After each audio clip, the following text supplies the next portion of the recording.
এবার পুলিশও ভয় পাচ্ছে ডেভিড ইমনকে। জেলের ভেতরে বসেও চাকরি খাচ্ছেন পুলিশদের। দর্শক, কল্পনা করুন এমন এক শীর্ষ সন্ত্রাসীর কথা, যার নাম শুনলে সাধারণ মানুষ তো বটেই, খোদ আইনশৃঙ্খলা রক্ষাকারী বাহিনীর সদস্যদের বুকেও এক অজানা কাঁপন ধরে যায়। যে সন্ত্রাসী জেলের অন্ধকার প্রকোষ্ঠে চার দেয়ালের ভেতর বন্দী থেকেও বাইরের দুনিয়ায় নিজের ক্ষমতার দাপট দেখাতে পারে, যার অদৃশ্য ইশারায় পুলিশের মতো একটি সুশৃঙ্খল বাহিনীর ভেতরেও শুরু হয়ে যায় তোলপাড়, বদলি হয়ে যান মামলার তদন্তকারী কর্মকর্তাও, তার ক্ষমতা আসলেই কত বড়। দর্শক, শুনতে কোনো হলিউড বা বলিউডের আন্ডারওয়ার্ল্ড মুভির স্ক্রিপ্ট মনে হচ্ছে, কিন্তু না, এটি কোনো সিনেমার গল্প নয়। এটি বাংলাদেশের চট্টগ্রামের আন্ডারওয়ার্ল্ডের এক চরম এবং রূঢ় বাস্তবতা। আজ আমরা এমন এক শীর্ষ সন্ত্রাসীকে নিয়ে কথা বলবো, যাকে রিমান্ডে নেবার ঠিক পরের দিনই মামলার তদন্তকারী কর্মকর্তাকে শাস্তিমূলক বদলি করে পাঠিয়ে দেওয়া হয়েছে এক দুর্গম দ্বীপে। কিন্তু কেন এই বদলি? পুলিশের ভেতরেও কিভাবে ক্ষমতা দেখাচ্ছেন পুলিশের কাছেই বন্দী হওয়া এই ডেভিড ইমন? দর্শক, চট্টগ্রামের ফটিকছড়ির বাসিন্দা এই যুবকের নাম আন্ডারওয়ার্ল্ডের খাতায় এক বিরাট আতঙ্কের সমার্থক। পুলিশের গোপন নথিপত্র এবং গোয়েন্দা তথ্য বলছে, ডেভিড ইমন কোনো সাধারণ সিসকে সন্ত্রাসী বা পাড়ার গুন্ডা নন। তিনি হলেন বিদেশে পালাতক চট্টগ্রামের শীর্ষ সন্ত্রাসী এবং আন্ডারওয়ার্ল্ডের গডফাদার সাজ্জাদ আলীর ডান হাত। সাজ্জাদ আলী নিজেই দেশে থাকতে পারছেন না, তিনি বিদেশে বসে সুতোয় টান দেন, আর চট্টগ্রামের মাটিতে তার হয়ে সেই অপরাধ সাম্রাজ্য, চাঁদাবাজি এবং খুনের রাজত্ব নিয়ন্ত্রণ করে মূলত দুজন ব্যক্তি। তাদেরই একজন হলেন এই মোহাম্মদ রায়হান এবং অন্যজন আমাদের গল্পের মূল চরিত্র ডেভিড ইমন। পুলিশের কাছে থাকা তথ্য অনুযায়ী ডেভিড ইমন কেবল একজন গ্যাং লিডারই নন, তিনি আধুনিক আগ্নেয়াস্ত্র বা আধুনিক অস্ত্রশস্ত্র ব্যবহারে চরমভাবে দক্ষ। তার নিজস্ব সংগ্রহেই নাকি 15 থেকে 20টি অত্যাধুনিক আগ্নেয়াস্ত্র রয়েছে। তার নামে হত্যা, চাঁদাবাজি, গুম সহ অন্তত 19টি ভয়ঙ্কর মামলা ঝুলছে। বোঝাই যাচ্ছে কতটা ভয়ঙ্কর এবং দুর্ধর্ষ এই ডেভিড ইমন। এই ঘটনার শুরুটা হয়েছিল গত 26শে জুলাই। জায়গাটি চট্টগ্রামের হাটহাজারীর বড়দিঘিপাড় এলাকা। জসিমউদ্দিন নামের এক ব্যবসায়ী সেখানে নিজের একটি বহুতল ভবনের নির্মাণ কাজ করছিলেন। হঠাৎ করেই তার কাছে দাবি করা হয় 20 লাখ টাকার বিশাল অঙ্কের চাঁদা। জসিমউদ্দিন চাঁদা দিতে অস্বীকৃতি জানালে নেমে আসে আন্ডারওয়ার্ল্ডের চরম আঘাত। 7 থেকে 8 জনের একদল মুখোশধারী দুর্বৃত্ত দিনে দুপুরে সেই নির্মাণাধীন ভবনে হামলা চালায়।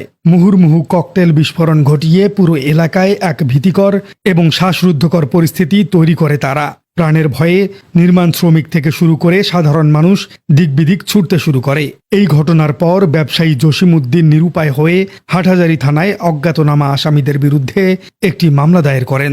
আর এই মামলার তদন্তের দায়ে এসে পড়ে হাটহাজারী থানার উপপরিদর্শক বা SI মোহাম্মদ আলাউদ্দিনের কাঁধে। এরপরেই ডেভিড ইমন বুঝতে পারেন এবার হয়তো তার শেষ রক্ষা হবে না।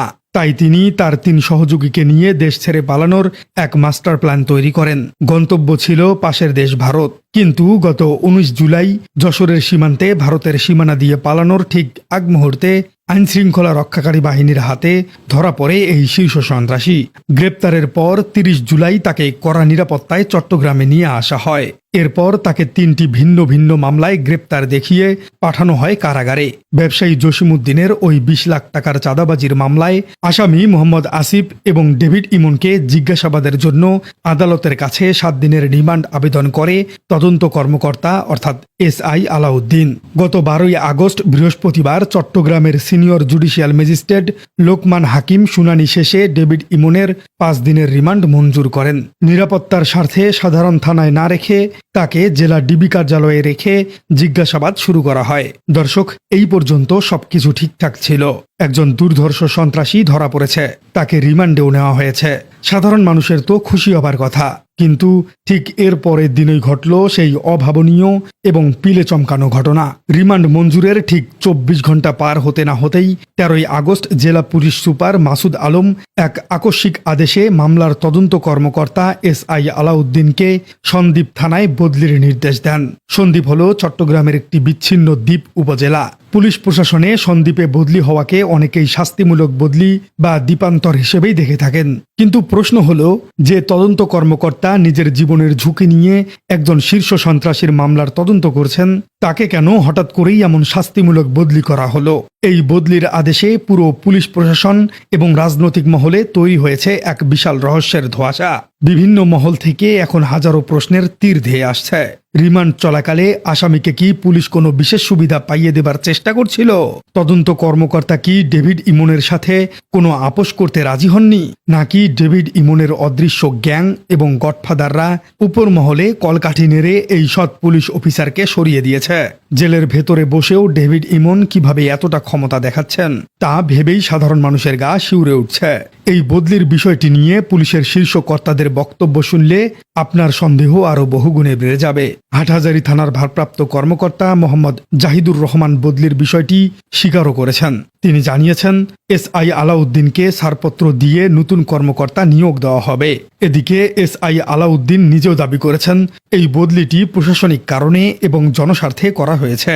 কিন্তু রিমান্ড মঞ্জুরের মাত্র একদিন পরেই কেন এই জনস্বার্থ জেগে উঠল, সেই প্রশ্নের কোনো সদুত্তর দিতে পারেনি কেউ। তিনি পুরো বিষয়টিকে এড়িয়ে গিয়েছেন। সবচেয়ে বড় বিভ্রান্তি তৈরি হয়েছে মামলার তদন্তভার কার হাতে তা নিয়ে। অতিরিক্ত পুলিশ সুপার তারেক আজিজ প্রথমে জানান, 3 দিন আগেই মামলাটি জেলা ডিবিকে তদন্তের জন্য দেয়া হয়েছিল, কারণ ডিবি ইমনকে নিয়ে আগে থেকেই কাজ করছিল। কিন্তু রিমান্ডের মধ্যেই বদলির বিষয়ে প্রশ্ন করা হলে তিনি সুর পাল্টে ফেলেন। তিনি জানান, জিজ্ঞাসাবাদ শেষ হওয়া পর্যন্ত এসআই আলাউদ্দিনই কাজ করছেন এবং মামলাটি হাটহাজারী থানাতেই থাকছে। পুলিশের 2 রকম বক্তব্যে এটি পরিষ্কার যে পর্দার আড়ালে এমন কিছু ঘটছে যা সাধারণ মানুষের চোখের আড়ালেই রাখা হচ্ছে। আসামি রিমান্ডে কি তথ্য দিচ্ছে, কার নাম বলছে, এ বিষয়ে পুলিশ আক্ষরিক অর্থেই মুখে কুলু পেটেছে। জেলা পুলিশের মুখপাত্র থেকে শুরু করে ঊর্ধ্বতন কর্মকর্তারা সবাই তদন্তের স্বার্থে চুপ করে রয়েছেন। তবে বিষয়টি এমনও হতে পারে যে এটি একটি হাই প্রোফাইল মামলা হবার কারণে পুলিশ পুরো বিষয়টিকে একটি সামগ্রিক অর্গানাইজেশনের মধ্যে রাখতে চাচ্ছে এবং এখনই সামগ্রিকভাবে সবটুকু প্রকাশ করতে চাইছে না, কারণ পুলিশের কৌশল প্রকাশিত হয়ে গেলে মামলার তদন্ত আরও ধীরগতি হতে পারে। দর্শক, একজন ডেভিড ইমন হয়তো আজ খাঁচায় বন্দী, তার 5 দিনের রিমান্ডও শেষ হতে যাচ্ছে, তাকে আবারও আদালতে তোলা হবে। কিন্তু এই একটি বদলির ঘটনা পুরো সিস্টেমের প্রতি একটি বিশাল প্রশ্নবোধক চিহ্ন এঁকে দিয়ে গেল। যে দেশে শীর্ষ সন্ত্রাসীর মামলার তদন্তকারী কর্মকর্তাকে রাতারাতি দ্বীপান্তরিত করতে হয়, সে দেশে সাধারণ মানুষ কার কাছে গিয়ে ন্যায় বিচার চাইবে? প্রিয় দর্শক, ডেভিড ইমনের তদন্ত কর্মকর্তাকে বদলি করার এই বিষয়টিকে আপনি কিভাবে দেখছেন? কেন তাকে বদলি করা হলো? কমেন্টে জানিয়ে দিন আপনার মূল্যবান মতামত। আর আমাদের চ্যানেলে নতুন হয়ে থাকলে চ্যানেলটি সাবস্ক্রাইব করে বেল আইকনটি বাজিয়ে দিন। দেখা হচ্ছে পরবর্তী কোনো ভিডিও। নাম কি? বাড়ি কই? বাড়ি ঢাকা। এই তোর কথা এরকম আর ঢাকা বাড়ি মানে? স্যার আপনি দেখেন না, আমরা কি আমরা তোর অরিজিন কই তাই বল। বাড়ি কোথায়? আমার বাড়ি স্যার, আমি এখানে চাকরি করি। কই চাকরি করিস? আমি ঢাকা পুরান ঢাকাতে চাকরি করি। তোর বাড়ি কই সেটা জিজ্ঞাসি। আমার বাড়ি চট্টগ্রাম। এই লাঠি দে তো।